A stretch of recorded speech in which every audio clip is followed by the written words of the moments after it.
ہمارے تو انفرادی معاملات بھی بہت پست ہیں، ہمارے تو معاملات آپس کے غلط ہیں، ہم تو جھوٹ اور دھوکہ اور فریب اور ملاوٹ اور خیانت اور غبن، اس میں تو ہم بہت ہائی مارکس جو ہیں سیکیور کر رہے ہیں۔ جارج برنارڈ شاہ نے کہا، میں جب قرآن پڑھتا ہوں تو محسوس کرتا ہوں کہ اس سے بہتر کتاب ممکن نہیں،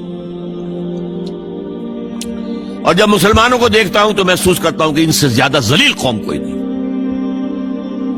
یہ گواہی ہم دے رہے ہیں، یہ محمد کے ماننے والے یہ ہیں، یہ ہے امتی محمد کے، جو اپنے پاؤں پہ کھڑے نہیں ہو سکتے، جو اپنے معاملات مینیج نہیں کر سکتے، بیکاری، یہ اور کہاں ہے وہ دین؟ کوئی ایک ہی دنیا میں دکھا سکتے ہو کہ یہ ہے دین؟ آؤ see with your own eyes, this is دین الحق۔ یہ جو میں نے آپ سے کہا تھا نا، یہ بڑی نازک ذمہ داری، بڑی نازک، اس کا ایک اندازہ آپ کو ہو جائے گا خطبہ حجۃ الوداع سے۔ حضور نے جو خطبہ دیا، اور وہ عظیم ترین خطبہ ہے تاریخ انسانی کا، آخر میں موٹی موٹی باتوں کو پھر دہرایا۔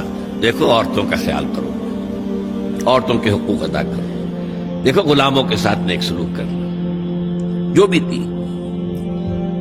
پھر آپ نے ایک سوال کیا، الا هل بلغت،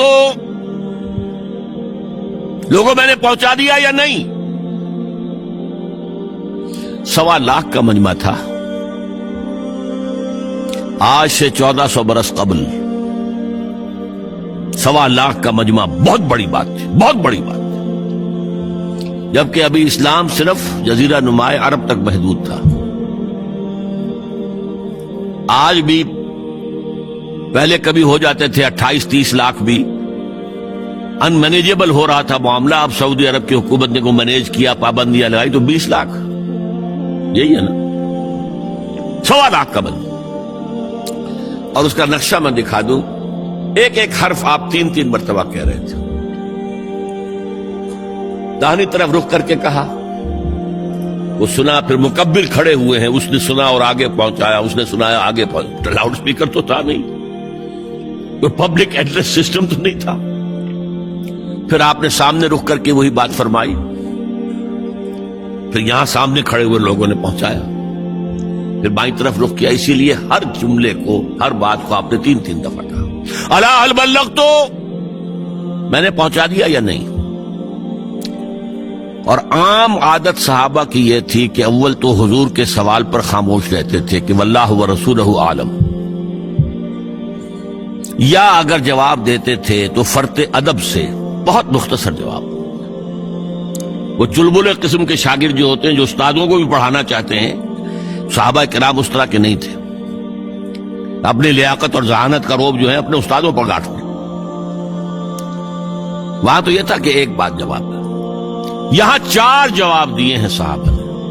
انا نشهد انك قد بلغت الرسالة واديت الامانة ونصحت الامة وكشفت الغمة۔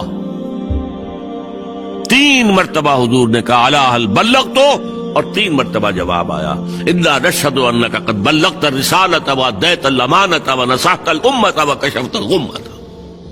اے نبی، ہم گواہ ہیں، آپ نے حق رسالت ادا کر دیا، آپ نے حق امانت ادا کر دیا۔ یہ قرآن تو ہمارے لیے اللہ نے نازل کیا تھا نا، آپ کے پاس تو امانت تھی۔ آپ نے امت کی خیر خواہی کا حق ادا کر دیا، آپ نے ہر قسم کی گمراہیوں کے، اندھیاریوں کے، اندھیروں کے پردے چاک کر دیے۔ 3 دفعہ یہ جواب لے کر انگشت شہادت سے اشارہ کیا آسمان کی طرف، پھر لوگوں کی طرف، اللہم اشہد، اللہم اشہد، اللہم اشہد۔ اے اللہ تو بھی گواہ ہے، یہ مان رہے ہیں کہ میں نے پہنچا دیا۔ They can't sue me in your court on the day of judgment۔ یہ میرے خلاف استغاثہ نہیں لا سکتے کہ میں نے پہنچانے میں کمی کی ہے، یہ مان رہے ہیں کہ میں نے پہنچا دیا۔ It was the sigh of relief جس کو کہتے ہیں 23 برس کی محنت شاقہ۔ کون کون سے مراحل آئے ہیں، یوم طائف بھی آیا ہے، 3 سال کی شیب بنی ہاشم کی قید بھی ہے، معرکہ احد بھی ہے، احزاب بھی ہے، 70 مبلغین ذبح کیے گئے، کیا کیا نہیں دیکھا، کیا کیا نہیں جھیلا. لیکن پھر بات کیا ہوئی؟ اب آپ نے آخری بات اللہم اشہد اللہم اشہد اللہ، اور اس کے بعد فَلْيُبَلِّغِ الشَّاهِدُ الْغَائِبَ، اب جو یہاں موجود ہیں ان کے ذمے ہے کہ پہنچائیں ان کو جو یہاں نہیں ہے. میں فارغ،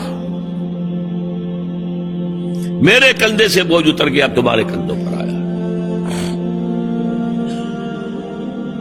اب اس غائب میں وہ بھی تمام لوگ شامل تھے جو اس وقت دنیا میں تھے اور وہاں نہیں تھے. شاہد اور غائب کا لفظ آ گیا جہاں سے میں نے بات شروع کی تھی، شاہد اور غائب. شاہد موجود، فَلْيُبَلِّغِ الشَّاهِدُ الْغَائِبَ، اور غائب میں وہ بھی ہے جو قیامت تک آئیں گے. یہ ہے اس امت